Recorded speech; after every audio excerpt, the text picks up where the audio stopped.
አብይ ሽምግልና ፈጽሞ አልቀበልም ብለዋል። ህወሓት የአስታራቂዎች እግር ላይ እየወደቀ ነው። የጥንቅራችን ትኩረት ይሆናል። አሜሪካ በጠለምት ስለተቀሰቀሰው ጦርነት ዝምታዋን ሰብራለች። ለህወሓትም ሆነ ለፌዴራል መንግስቱ አሜሪካ ምን አለች የሚለውን እንመለከታለን። ኢህአፓ ከሰሞኑ በኦሮሚያ ክልል የታገቱ ወገኖችን መንግስት በፍጥነት ያስፈታልን ሲል ጥሪ አቅርቧል። እንደዚሁም በኮሎኔል ፋንታው ሙሃቤ ላይ የተወሰነው ፍርድ አነጋጋሪ ሆኗል። ከመንግስት ጋር እርቅ ፈጽመው የገቡት የፋኖ መሪ ወደ ጫካ ሲገቡ የተከሰሱበት ወንጀል ከጫካ ወጥተው ከተማ ሲገቡ ተፈርዶባቸዋል። እንመለስበታለን። ጤና ይስጥልን ውድ ቤተሰቦቻችን፣ የሰዓቱ ዜናችን በመግቢያችን ላይ ያደመጣችኋቸውን ጉዳዮች በዝርዝር ይመለከታል። እንደተለመደው ያዳመጣችሁን አብራችሁን ቆዩ ስንል በአክብሮት ጋበዝን።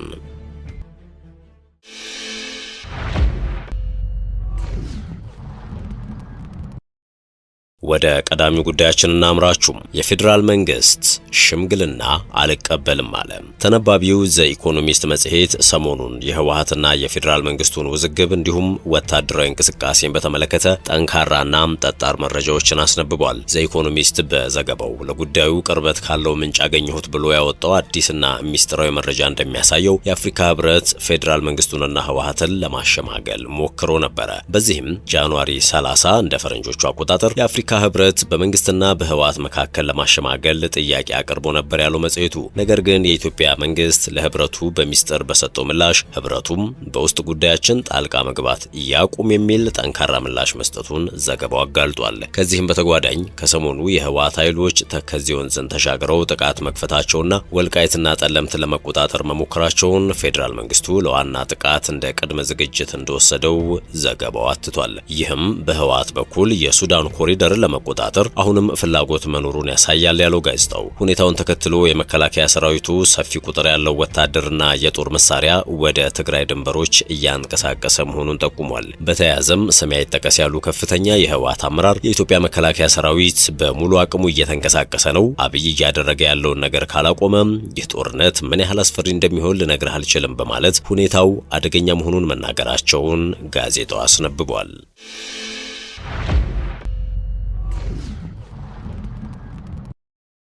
አሜሪካ በጠለምት ስለተቀሰቀሰው ጦርነት ዝምታዋን ሰብራለች። የአሜሪካው አምባሳደር ኤርቪን ማሲንጋ ባሳለፍነው ሳምንት በሰሜን ኢትዮጵያ የተከሰቱ ሁነቶች ለሰላምና መረጋጋት ዘላቂ ቁርጠኝነት እንደሚያስፈልግ አስተዋሽ መሆናቸውን አስታውቀዋል። አምባሳደሩ ወደ ዘላቂ ሰላም የሚመራው የተሻለ መንገድ ምክንያታዊና የሰከኑ ውይይቶች እንደሆኑም አስታውቀዋል። ማሲንጋ ይህንን ያሉት በኢትዮጵያ የአሜሪካ ኤምባሲ የማህበራዊ ትስስር ገጾች ትላንት ሐሙስ ጥር 28 2018 ዓ.ም በተሰራጨ መልእክታቸው ነው።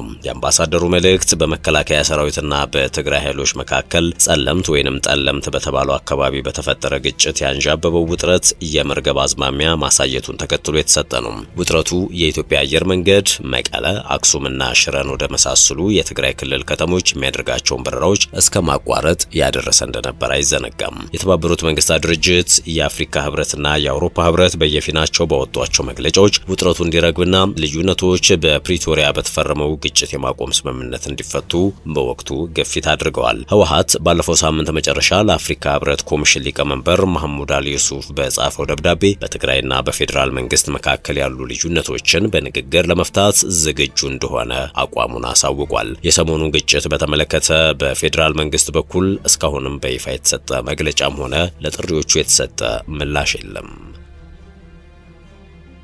በኮሎኔል ፋንታውን ሙሃቤ ላይ የተወሰነው ፍርድ አነጋጋሪ ሆኗል። ከመንግስት ጋር እርቅ ፈጽመው የገቡት የፋኖ መሪ ወደ ጫካ ሲገቡ የተከሰሱበት ወንጀል ከጫካ ወጥተው ከተማ ሲገቡ ተፈርዶባቸዋል። የፌዴራል ከፍተኛ ፍርድ ቤት ልደታ አንደኛ የህገ መንግስትና የጸረ ሽብር ወንጀል ችሎት በዋለው ችሎት በቅርቡ ለመንግስት እጃቸውን የሰጡት ኮሎኔል ፋንታውን ሙሃቤ ላይ በሽብር ወንጀል የጥፋተኝነት ውሳኔ አስተላልፏል። ከ15 ዓመት እስከ ሞት በሚያስቀጣው ክስ ጥፋተኛ የተባሉት ኮሎኔል ፋንታውን ችሎት ላይ አልተገኙም ነበረ።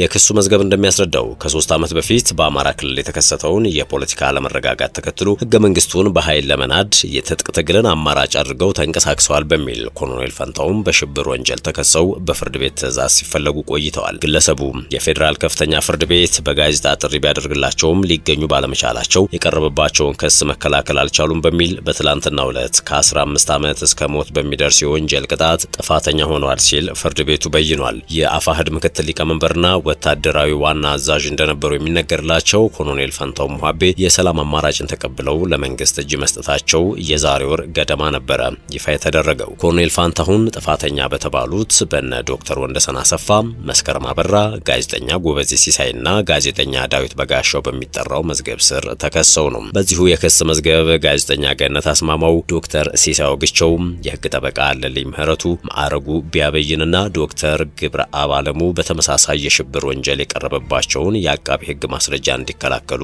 ፍርድ ቤቱ ብይን ሰጥቷል። 51 ተከሳሾችን በያዘው በዚህ መዝገብ 6 ተከሳሾች አቃቢ ህግ ያቀረበባቸውን ማስረጃ መከላከል ሳያስፈልጋቸው በነጻ መሰናበታቸውም ተነግሯል። እነዚህ ተከሳሾች ከ3 ዓመት በላይ በህግ ቁጥጥር ስር ውለው ጉዳያቸው እየታየ ይገኛል። ከአማራ ክልል የጸጥታ መደፍረስ ጋር ተያይዞ በተመሳሳይ 300 የሚሆኑ ተጠርጣሪዎች ጉዳያቸው በፌዴራሉ ከፍተኛ ፍርድ ቤት እየታየ ነው።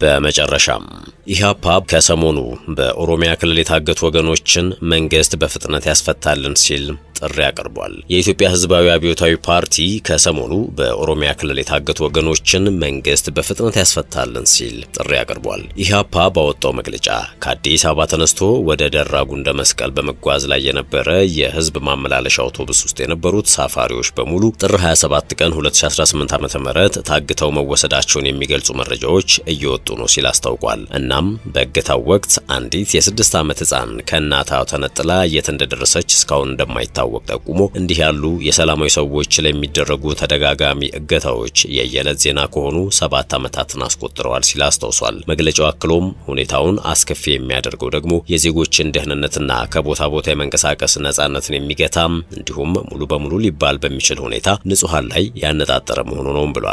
ኢህአፓ ይህንን አሳዛኝ ተግባር እንዳይፈጸም የመከላከል ኃላፊነት በዋናነት የመንግስት ቢሆንም መንግስት የዜጎቹን ደህንነት ከመጠበቅ ይልቅ በተቃራኒ መቆሙን በተደጋጋሚ አይተናል ባይ ነው። እናም መንግስት በጉዳዩ ዙሪያ ካሳየው ቸልተኝነትና ምን አገባኝ ባይነት በመነሳት መሰል ድርጊቶች የሚፈጸሙት በመንግስት መዋቅር ነው ብለን እንድናስብ አድርጎናል ብሏል። የኢትዮጵያ ህዝባዊ አብዮታዊ ፓርቲ ኢህአፓ የሚመለከታቸው የመንግስት አካላት፣ የሚዲያ ተቋማት፣ የኢትዮጵያ ህዝብና አጠቃላይ የሰብአዊ መብት ጉዳይ ግድ ይለናል የሚሉ ዓለም አቀፍ ተቋማት ለታገቱት ንጹሃን ድምጽ እንዲሆኑና የታጋች ዜጎች ህይወትን ለማዳን የሚደረግ ጥረት ይህን መሰል ህገወጥ ድርጊቶችም መቋጫ እንዲበጅላቸው መፍትሄን እንዲያፈላልጉ ሲልም በአስቸኳይ እጠይቃለሁ ነው ያለው በመግለጫው። ውድ የሸገር ታይምስ ቤተሰቦች የመረጃ ጥንቅራችን የተከታተላችሁትን ይመስል ነበር። አብራችሁን ስለሆናችሁ ከልብ እናመሰግናለን። በያላችሁበት ሰናይ ጊዜ